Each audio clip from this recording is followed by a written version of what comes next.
오늘 본문은 창세기 14장 17절에서 24절입니다. 아브라함이 그돌라오멜과 그와 함께한 왕들을 쳐부수고 돌아올 때 소돔 왕이 사회 골짜기 곧 왕의 골짜기로 나와 그를 영접하였고 살렘 왕 멜기세덱이 떡과 포도주를 가지고 나왔으니 그는 지극히 높으신 하나님의 제사장이었더라. 그가 아브라함에게 축복하여 이르되 천지의 주제이시오 지극히 높으신 하나님이여 아브라함에게 복을 주옵소서. 너희 대적을 내 손에 붙이신 지극히 높으신 하나님을 찬송할지로다 하매 아브라함이 그 얻은 것에서 10분의 1을 멜기세덱에게 주었더라. 소돔 왕이 아브라함에게 이르되 사람은 내게 보내고 물품은 네가 가지라. 아브라함이 소돔 왕에게 이르되 천지의 주제이시여 지극히 높으신 하나님 여호와께 내가 손을 들어 맹세하노니 네 말이 내가 아브라함으로 치부하게 하였다 할까 하여 네게 속한 것은 실 한 오락이나 들매끈 한 가닥도 내가 가지지 아니하리라. 오직 젊은이들이 먹은 것과 나와 동행한 아넬과 에스골과 마므레의 분깃을 제할지니 그들이 그 분깃을 가질 것이니라. 네. 창세기 14장에는 아브라함이 롯을 구출하기 위해서 가졌던 전쟁과 그 전쟁의 승리, 그 승리 이후에 있었던 일들을 기록하고 있죠.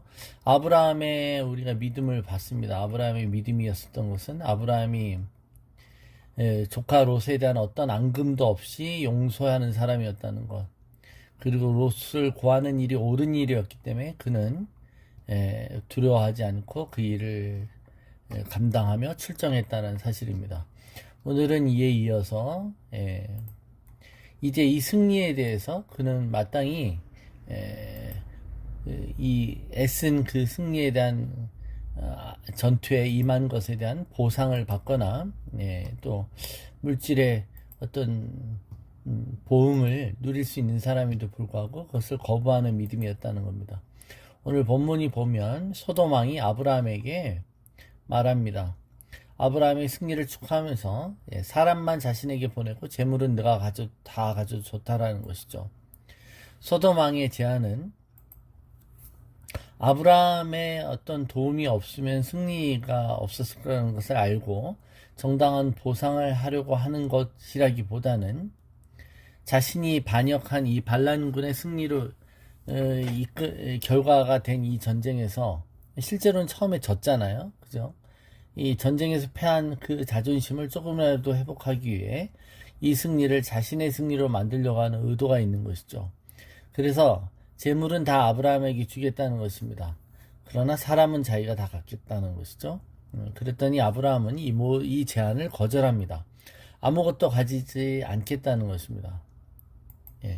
단 자신은 아무것도 안 가지지만 자신을 위해 수고한 젊은이들과 동맹군에 가담한 자들이 그들이 받아야 될 몫은 따로 분명히 챙겨달라는 겁니다. 그러면서 왜 자신이 안 받는 이유를 분명히 밝히죠.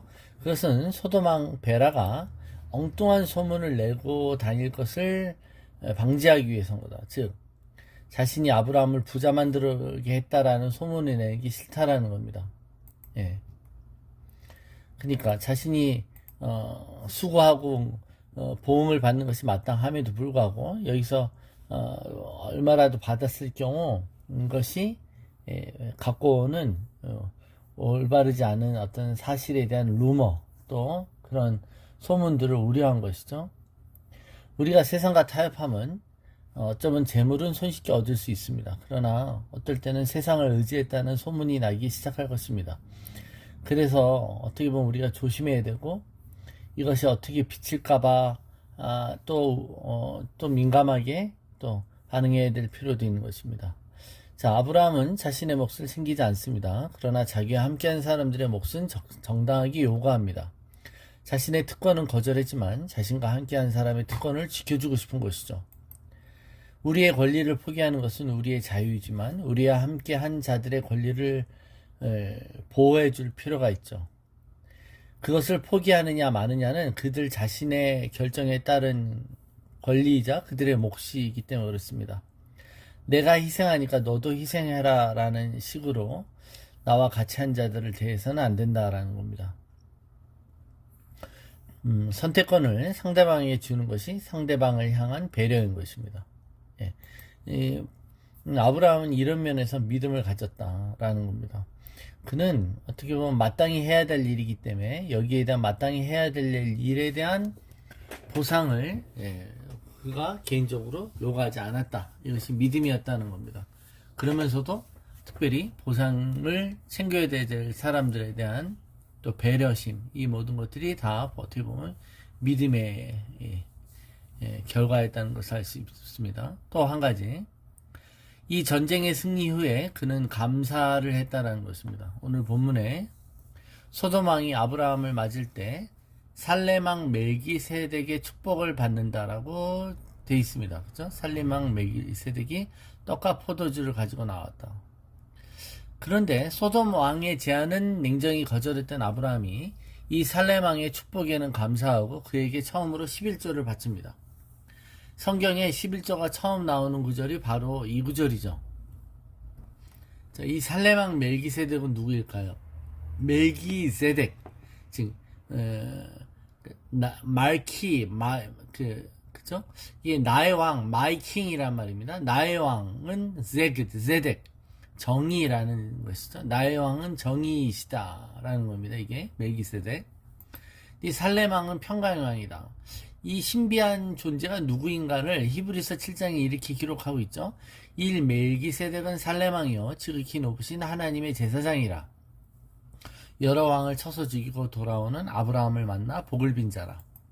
아브라함이 모든 것의 10분의 1을 그에게 나누어 주니라. 그 이름을 해석하면 먼저는 의의 왕이요 그 다음은 살렘 왕이니 곧 평강의 왕이요 아버지도 없고 어머니도 없고 족보도 없고 시작한 날도 없고 생명의 끝도 없어 하나님의 아들과 닮아서 항상 제사장으로 있느니라. 이 사람이 얼마나 높은가를 생각해보라. 조상 아브라함도 노략물 중 10분의 1을 그에게 주었느니라. 그러니까 이 멜기세덱은 실제로 그리스도를 예표하고 있습니다. 즉 멜기세덱에 감사의 예물을 드린 것은 이 전쟁을 승리로 이끈 분이 하나님이시라는 아브라함의 고백인 것이죠. 318명의 개인 사병과 그를 돕는 적은 병력을 데리고 나가 싸운 이 싸움은 결국 수적인 우위나 군사적 우위로 인해 결정된 것이 아니라 이 승리를 주신 하나님으로부터 말미암은 복이다라는 것을 아브라함은 인정하는 것이죠. 그래서 하나님은 우리가 승리하도록 도와주십니다. 그리고 그 승리에 믿음으로 동참했던 자들이 돌아오실 때 또 잘했다고 칭찬해 주시죠. 믿음으로 나아가는 사람에게는 이렇듯 하나님의 간섭하심이 있습니다. 그러니까 우리는 머리로 계산을 때려서 이것이 과연 효율적인가 또는 이것이 가능한 싸움인가를 따지지 말고 이것이 믿음으로 내가 반응하고 내가 순종해야 되는 일인가를 판단한 후 온전히 순종해야 되는 것이죠. 아브라함은 전쟁에서 얻은 것의 11조를 멜기세덱에게 드립니다. 이것은 율법이 만들어지기 이전에 11조가 있었던 것을 말하죠. 11조는 율법이 아닌 거예요. 11조는 이렇듯 믿음의 고백입니다. 그러니까 이 아브라함의 11조, 그러니까 성경에 어떤 개념이든 어떤 단어든 제일 먼저 나오는 그 구절, 그게 개념을 얘기한다고 그랬습니다. 성경의 그 법칙이 그래요. 그래서 11조라는 단어가 여기 처음 나온다면 이게 11조의 정신인 거예요. 즉, 이 싸움의 승리는 오직 하나님의 도우심으로 인해 가능했다는 것을 인정하는 고백으로서의 11조입니다. 그것이 바로 11조 정신이죠. 그러니까 11조는 원천 징수하는 세금의 개념이 아니라 11조는 믿음과 승리의 고백인 것입니다. 이것이 영적 전쟁인 것이죠. 즉 나에게 승리를 주시는 분이 하나님이시고 내가 이 세상을 이기게 하는 분도 하나님이라는 것을 고백하는 믿음이 바로 11조다. 내가 하나님으로 말미암아 돈도 벌고 내가 하나님으로 말미암아 오늘도 승리했습니다. 주님 감사합니다. 라는 고백이 11조인 것입니다. 그래서 나는 돈을 의지하거나 돈을 두려워하지 않고 오직 하나님만을 의지하고 경외합니다. 라는 고백이 11조인 것입니다. 그래서 우리가 정말 승리를 경험하고 있는가 아닌가에 대한 시금석은 우리가 그 승리의 진정한 의미를 아는지인 것이죠. 그 말은 그 승리에 대한 진정한 감사의 고백이 있는지 아닌지인 것입니다. 나는 승리를 얻었다가 아니라 승리자께서 나를 붙드셔서 승리케 하셨다라는 믿음의 고백인 것입니다. 그래서 우리가 사람들 앞에 하는 간증을 들어보면 자기 자랑을 하거나 자기의 성취를 자랑하는 사람들이 있죠. 나는 이렇게 행했고 하나님은 이렇게 잘한 나를 축복하시지 않을 수 없다. 이런 논리로 간증을 하는지, 아니면 하나님이 나에게 내 힘으로 내가 죽었다 깨어나도 까무러쳐도 될 수 없는 이 일들을 하나님은 가능케 하셨다. 이것은 내 힘으로 된 것이 아니다. 즉 은혜로 승리했다의 고백인지인 것이죠. 그래서 우리가 이 물질에 대한 태도는 11조로 거의 결정이 난다라고 할 수 있습니다. 어떤 글을 읽었어요. 이 글은 인생의 노년에 황혼에 그 황혼에 깃든 한 노인분이 젊은이에게 하는 충고의 글이었습니다.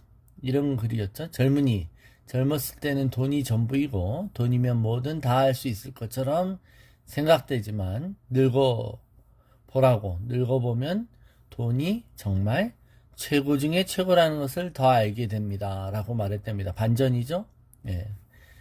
실제로 공감 가는 세상의 글입니다. 그러나 하나님은 이 글에 공감 가는 세상의 논리와는 다르게 우리가 물질의 노예로 살지 않기를 원하십니다. 오히려 물질을 초월해서 살기를 원하시죠. 물질을 초월해서 산다는 것은 물질을 무시하는 것과는 다른 개념입니다. 우리는 이 세상에 물질을 무시하면서 살 수는 없죠. 무시할 필요도 없고, 그러나 물질을 초월해서 살아야 합니다. 그래서 내가 물질을 초월해서 산다라는 믿음의 선포가 바로 11조인 것입니다. 우리가 사는 세상은 전쟁터이죠. 전쟁 같은 삶을 살 수밖에 없는 세상입니다. 근데 우리가 믿음으로 전쟁에 나갈 때 하나님은 우리가 믿음으로 승리하는 법을 가르치십니다. 우리 인생을 볼 때 뭐가 중요한지를 깨닫는다면 우리는 단순히 돈을 많이 벌고 많이 쌓아놓는 거에 관건이 아니라 우리 삶이 믿음의 승리로, 믿음에 대한 고백으로, 또 감사에 대한 고백으로 가득 차기를 원할 것입니다. 오늘 하루도 또 이번 남은 한 주도 우리 항상 믿음으로 감사하며 하나님께 승리의 모든 영광을 올려드리는 저와 여러분 되시기를 축원합니다.